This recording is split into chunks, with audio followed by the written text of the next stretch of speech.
11I Part 2, the Shin to the Scene and finally the Samekh. This is a continuance from 11I Part 1. If you haven't watched that video, I suggest taking time to do so now, as this teaching is midstream of thought. I wanted to divide the teachings, as we all have to some degree a microwave mindset, and really, we're addicted to entertainment. If we aren't being thrilled with massive eye candy and sensational graphics, or just the right background music to excite and stimulate the ears, well,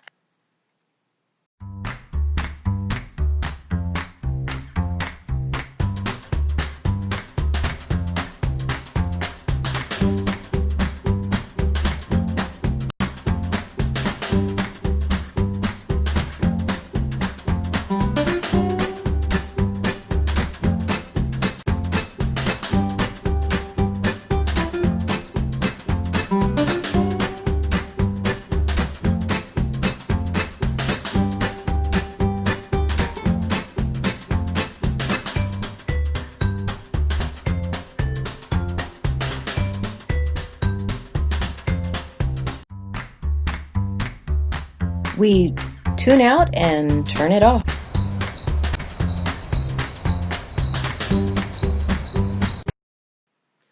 Well, hopefully I made you laugh, but seriously, this information is much too important to focus on tickling your ears and thrilling your eyes in order to entertain you. It is meant to educate you and wake you up to deeper spiritual truths. So if you are still watching the series, then you are a patient and serious truth seeker who can see beyond the bling and the superficiality.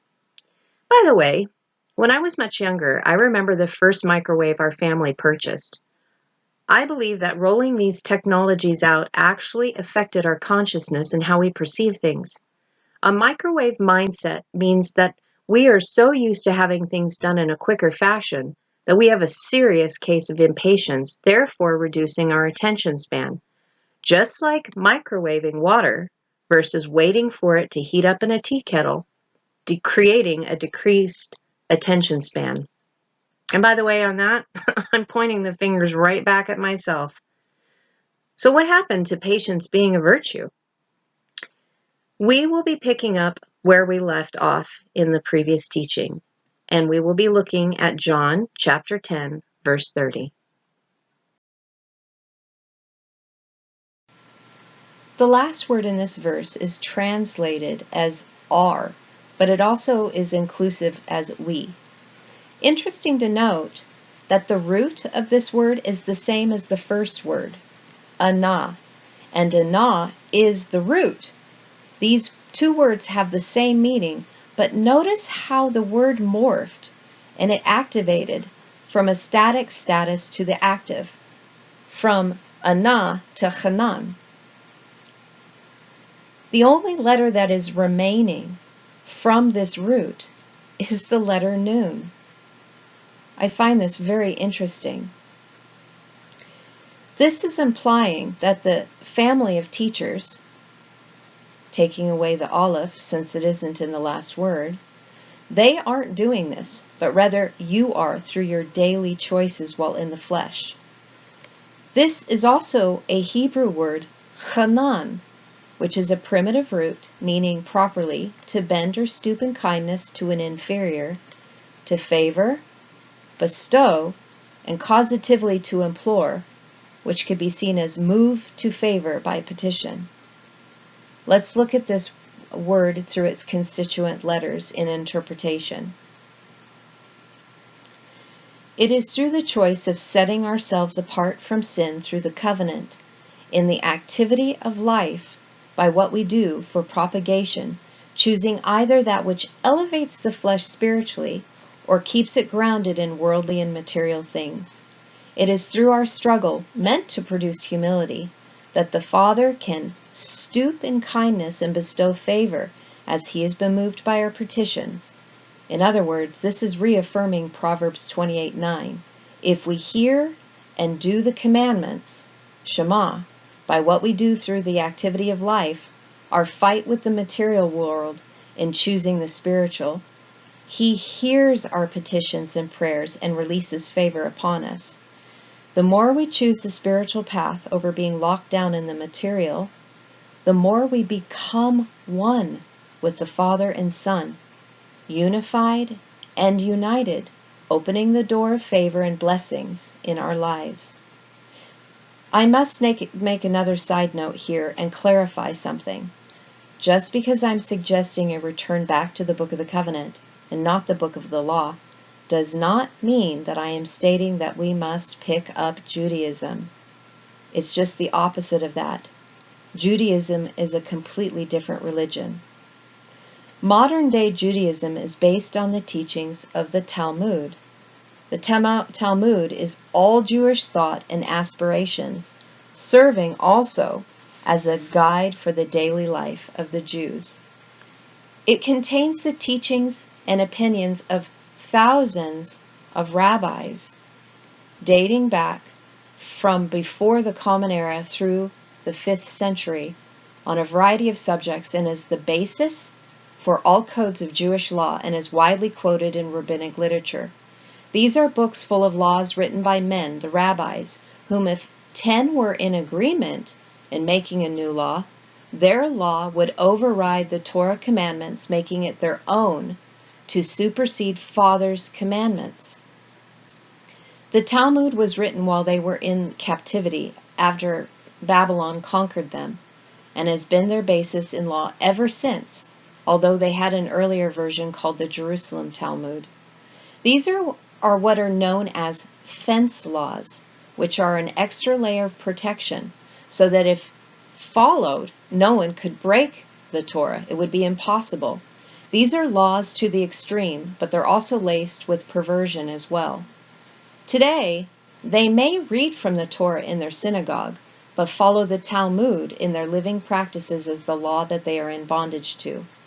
This is why Yeshua said in Matthew 23, "Then Jesus spoke to the multitudes and to his disciples, saying, 'The scribes and the Pharisees sit in Moses' seat. Therefore, whatever they tell you to observe, observe and do. But do not do according to their works, for they say and do not do. For they bind heavy burdens, hard to bear,' Talmud, 'and lay on men's shoulders, but they will not move them with one of their fingers.'" Moses' seat in a synagogue is where they would read from the Torah, a place of distinction within the synagogue, as Moses would sit and settle disputes among the tribesmen using the Torah to resolve conflicts. So therefore, Yeshua is stating that we are to listen to the Torah and do Shema, which is stated within it, not the heavy burdens of the Talmudic fence laws. The first step is move them to set aside the Talmud and then look at the Torah. The second step, to help them see the Book of the Covenant instead of the Book of the Law. Colossians 2 verses 14 through 15 says this, "Having wiped out the handwriting of requirements that was against us, which was contrary to us, and he has taken it out of the way, having it nailed it to the cross." What was the handwriting that was against us? Let's look at Deuteronomy chapter 31. So it was when Moses, I should start chapter 31 verse 24 if you want to follow along. Sorry about that.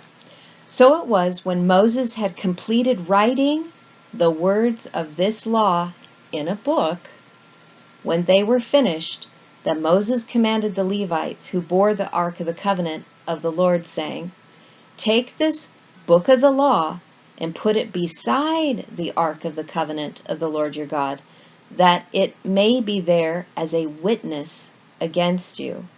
For I know your rebellion and your stiff neck. Today, while I am yet alive with you, you have been rebellious against the Lord, then how much more after my death? Gather to me all the elders of your tribes and your officers, that I may speak these words in their hearing, and call heaven and earth to witness against them. For I know that after my death you will become utterly corrupt and turn aside from the way which I have commanded you, And evil will befall you in the latter days, because you will do evil in the sight of the Lord to provoke him to anger through the work of your hands. The work of your hands, as represented by the letter symbol Yod and the Kaf. What are you opening up to receive, and what are you grasping through the hands to do? Lawlessness, which brings excommunication, depart from me, or covenant, that brings one to become one with the Father and his Son. Yeshua nailed the book of the law to the cross, which was contrary to us, the witness against us. But he didn't bring us to the place of lawlessness by throwing all of the instructional manual out, but rather rightly divided it to the place where the Melchizedeks, a kingdom of priests, would officiate. No more animal sacrifices, but sacrifices of prayers, praise, and service to mankind. A return back to the repaired covenant, the purpose of the Brit Hadashah, the New Testament. Ezekiel 20, verses 33 through 38. I live, says the Lord God, surely with a mighty hand and with an outstretched arm and with fury poured out I will rule over you. I will bring you out from the peoples and gather you out of the countries where you are scattered, with a mighty hand, with an outstretched arm, and with fury poured out. And I will bring you into the wilderness of the peoples, and there I will plead my case with you face to face, just as I pleaded my case with your fathers in the wilderness of the land of Egypt. So I will plead my case with you, says the Lord God. I will make you pass under the rod, and I will bring you into the bond of the covenant. I will purge the rebels from among you and those who transgress against me. I will bring them out of the country where they dwell, but they shall not enter the land of Israel. Then you will know that I, the Lord. The bond of the covenant, not the bondage of the law. So those who rebel against the rightly divided Torah, the book of the covenant, will be considered rebels and transgressors. They will be pulled into the wilderness for instruction, but only those who hear and do, Shema, will be allowed to cross over into the spiritual promised land through the Aleph Bayit Ivri, the crossover language and source of mother and father's teaching, the language of the Father, through the foundation of the book of the covenant. Otherwise, they will hear, depart from me. Since we are speaking of the spiritual rather than the material, look at this word. This is from the verse that I read in the passage in Ezekiel 20. This is the word here that is midbar. It's from the root debar in the sense of driving, a pasture, an open field, whether cattle are driven, and also by implication a desert or speech, including its organs. Debar is a primitive root, which means properly to arrange, but used figuratively of words, to speak, rarely in a destructive sense, to subdue. The wilderness is a place with no boundaries and no protection. It is the teaching of Mother that comes to this place that is open without boundaries and fences in order to establish the narrow gate into the sheepfold. This is done wherever and whenever by the laborers who share the teachings. We're going to look at another verse here, Isaiah 55:11. So shall my word, debari, that goes forth from my mouth, it shall not return to me void, empty or without fruit, but it shall accomplish what I please, and it shall prosper for which I sent it. Devari, this is the entrance, the door presented by the teachers of light that bring forth revelation that will deliver you, water as if from a deep well, to bring you into the bond of the covenant. This is for the building of your spiritual temple through covenant, raising you up from the poor and destitute to a leader, the head, the firstfruits, those who are heirs and not slaves, to give you power means and direction if you open your hand to receive it. When the teachings come from the Melchizedeks who carry it, it is through the first teaching, Mother, that is the truth, emet, and it will not return void. It is meant to empower you, not to enslave you, but to set you free from your beast nature, so that you can become a tame one who is ready to be yoked. She points the way to the door for those whom are meant to become heirs to the throne. This is a future spiritual prophecy for today. All will be presented this message when the woman is pulled into the wilderness. See Revelation chapter 12. Please read this, as I will not be bringing forth this entire chapter in this teaching, because this teaching is already way too long. And hopefully you're still with me. And if you are, great job, because this has been very word heavy.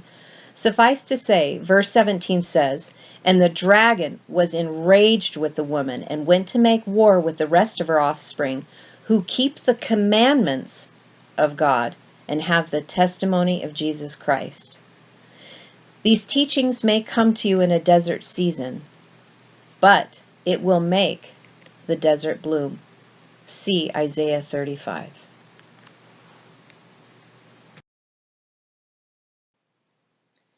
I pray a blooming season now, Hashadim, for all of you watching this presentation. Shalom, shalom.